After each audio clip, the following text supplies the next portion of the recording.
Hello all electronic loving people. This is the page slide 0. This is meant to be an egg timer, but you can use it for other things also, like watering plants in the garden, etc. And you can read the 7 points here. Then we go to page number 4, and you see the egg timer code program is given, compiled in Studio 5, and AtMega8 chip is used here with its internal oscillator. No external oscillator is used. And you see on page 2 the ISR loop of timer 1 is inside that loop. The count as much as required is given. You can increase and decrease on the pin high low time. Only pins are dealt here, no relays used. And then you see count 60 up to 60.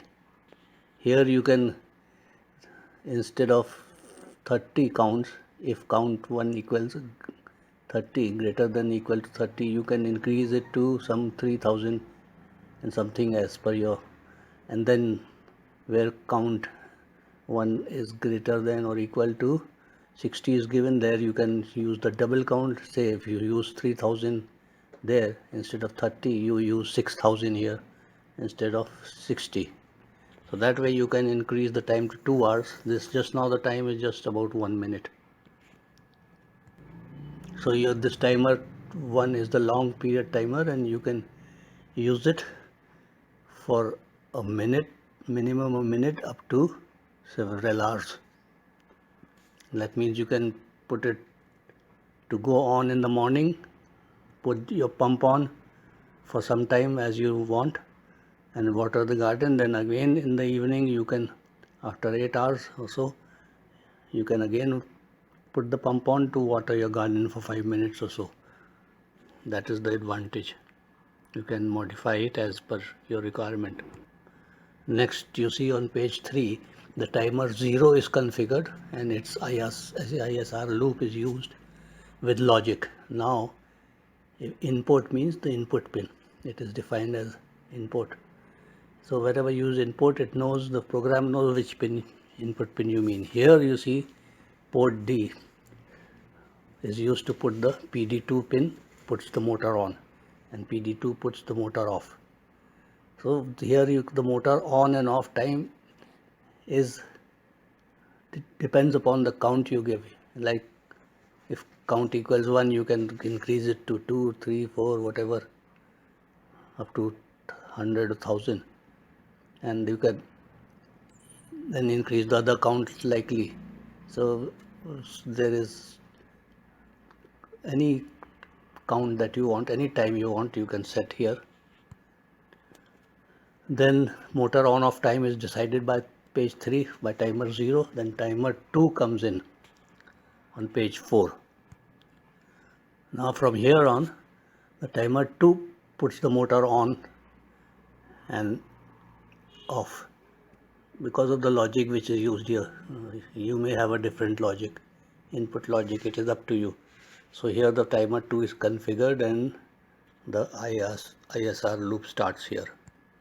Then you see the same port D, PD2 is used, and this time this different timer is putting it on and off. I mean the timer 2 is putting the relay on and off now. Now we come to the end of the 5th page. We go to the main is starting. The main is the configuration of what you want, putting the input pins that you see DD, RD, all 8 pins of port D is made high, and DDRC, all 6 pins of port C is made low, that means input,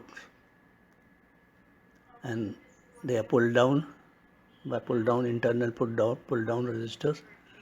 Now you must, all the input pins you must ground with a 10K resistance, because don't leave any pin, unused pin open, otherwise noise gets picked up.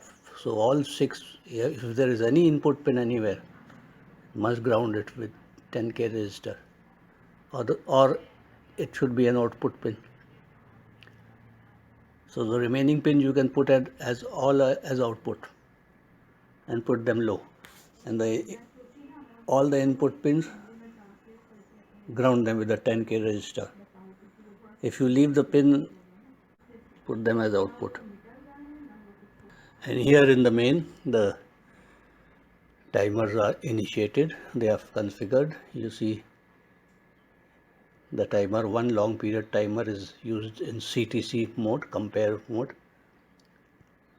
At 2 seconds, as the OCRIA, you see, is equal to 2143, 2143. If you change this, you can set the time periods as per you want. For that, you can see any other timer 1 tutorial.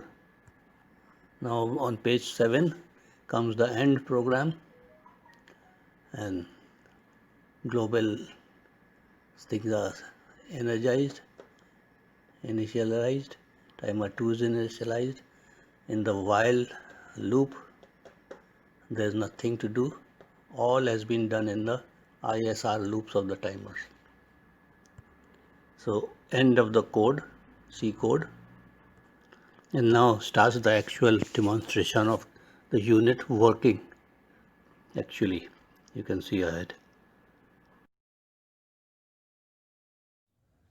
Now this is a usual egg turning tray with 6 rows in which 2 dozen eggs can be placed, 4 in each, and this is one egg for demonstration, the red line this side. And the difference in this tray is that I've used 4 ball bearings down, 1, 2, 3, 4, and 4 ball bearings at the side for smooth travel of the tray without friction. And another difference is that I've used reed switches at both ends to stop the tray right here at one end and then back right here at the other end. No in between stoppage, and there it goes, and the egg turns. See, it turns a full 180 degrees and stops precisely here.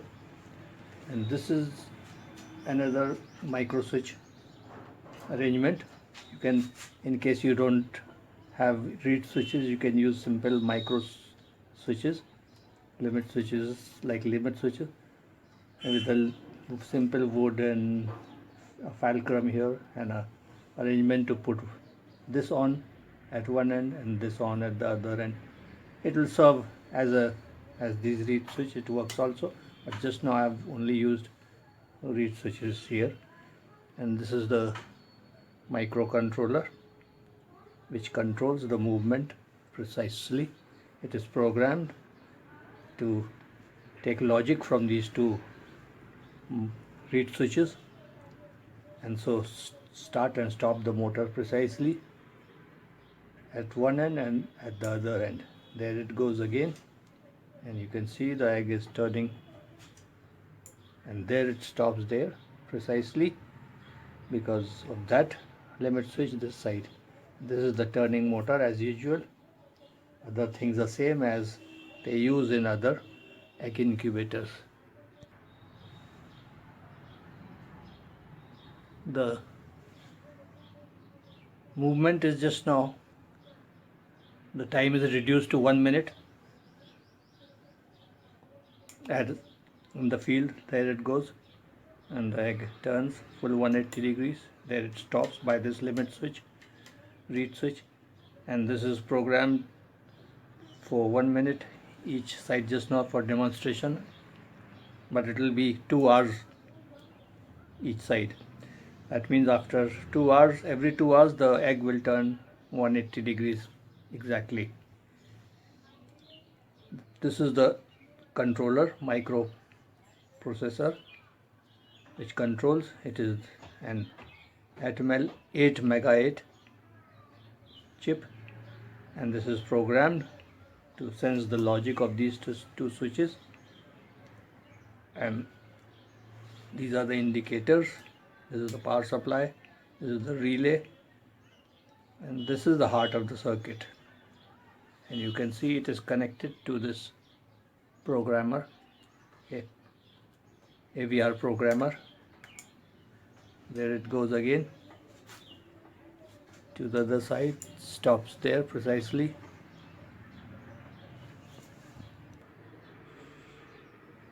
Now this is the AtMega8 chip which I have programmed. This is controlling, and this is connected to this AVR programmer by this. These are just 4-way jumpers to put in, and this gets connected to the target board, gets connected to the AVR programmer. And if you put this here, this jumper, it connects the AVR programmer to the computer, so you need not remove the USB cable every time. You can try many programs by just removing these two plugins.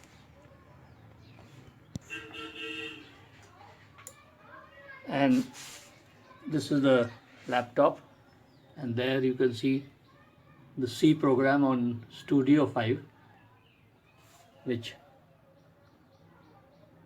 controls the whole thing. The wiring circuit is simple. This is the AtMega8 chip, suppose, and these are the input pins.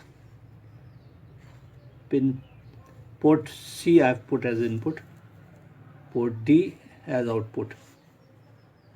Now when you put all the 6 pins of port C as inputs, ground each and every pin with a 4-case 7 resistor to prevent noise pickup, which is very important. You see these output pin is connected to PD0 is connected to PC0, PD1 is connected to PC1, and these 2 pins, PC2, PC3, are connected to one each of the reed switch.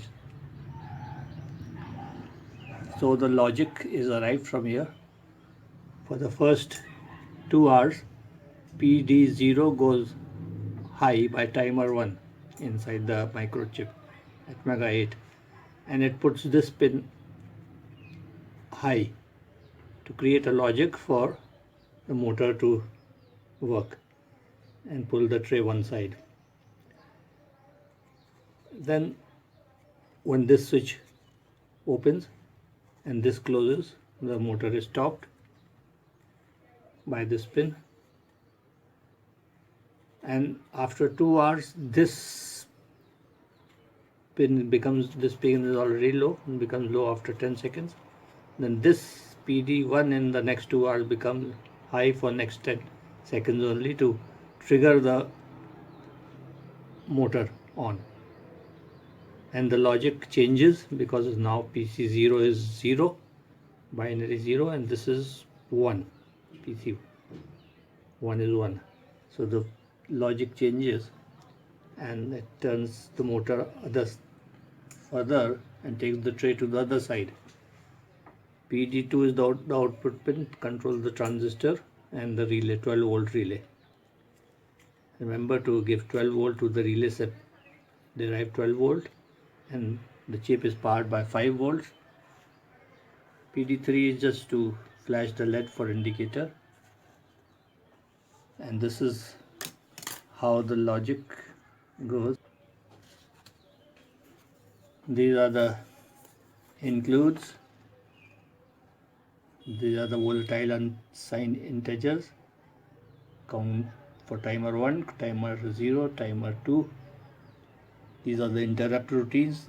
The ISR loop takes care of the commands, and all the if commands are there. And this is timer 1 loop, in which the long time is taken care of, 2 hours here and 2 hours here. After, so that 2 different logic levels are arrived at. And this is the long period timer, This puts the motor on by this pin, but it does not put it off.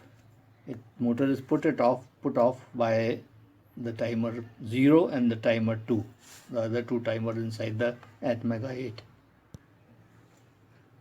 This is the timer 0. When the logic is this: input is pin C. When it is this binary logic or this binary logic, then the motor is put on. If the logic changes to this, motor is put off, because the read switch at the other end changes the logic to this. So the first half of the 2 hours, timer 0 is putting the motor on and motor off. For the next 2 hours, timer 2 ISR loop is in control. So the logic changes to at the other end. The logic becomes this: if input, which is pin C, becomes to binary this and this, or this, the OR command is there.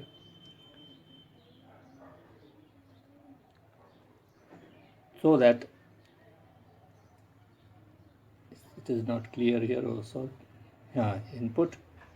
Input when it changes to this logic level, motor stops here. So this is simple logic. The timer 2 is doing the job in the next 2 hours. And this is the main configuration. In the main, and see, all output and input pins are defined. There are comments written. Timer 1 is configured in the compare mode for 2 seconds for every overflow. In the while loop, in the main, nothing is done. There is no need to do anything in the while loop, because everything is being done by the 3 timers and inside their ISR loops, and they work very well.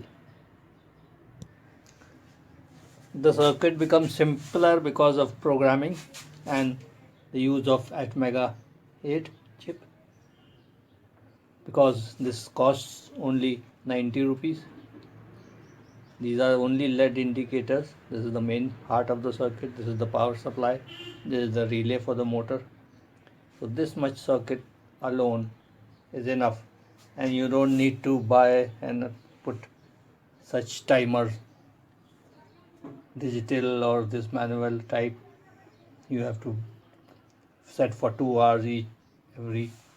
So, but you don't need these timer. That mechanical timer cannot do the job of this digital timer can do, but to program it every 2 hours is very troublesome and tiresome, and there is no need for this either. Because this is not only doing the timing of 2 hours, it is also controlling the precise movement of the tray, and the logic is provided by the software through this AtMega8 chip. So this is a simpler and cheaper circuit also, and very accurate. So there you see the movement of the tray is very smooth, and these ball bearings are only common ones, cheapest ones, and they cost only 12-15 rupees each. Same with these door and windows rollers you get in the hardware shop. You can buy 4 and put it on the side so that the tray doesn't go this way and it goes smoothly. So 4 of these from the hardware shop. This bearing you can get from any bearing shop. So the arrangement is very cheap also, the mechanical one on the tray. You can easily use these easily available bolt nut and this tape, and cut a thin tape and put it here all around, so tighten the bearing. And this bearing cost only 15 rupees. Push it there, put the nut and tighten the nut there. It's free. This can be put this end, make a hole in the base tray and put it there. Another nut here. You can cut the extra by a hacksaw and make your tray 4 of these to slide your trays easily. And there are other types of wheels also available which you can adapt on the side rollers. As well as the electronics is cheap and precise, easy.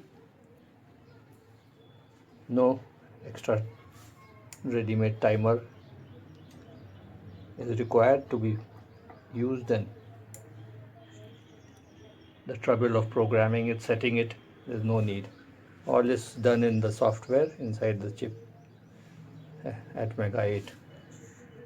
Thank you.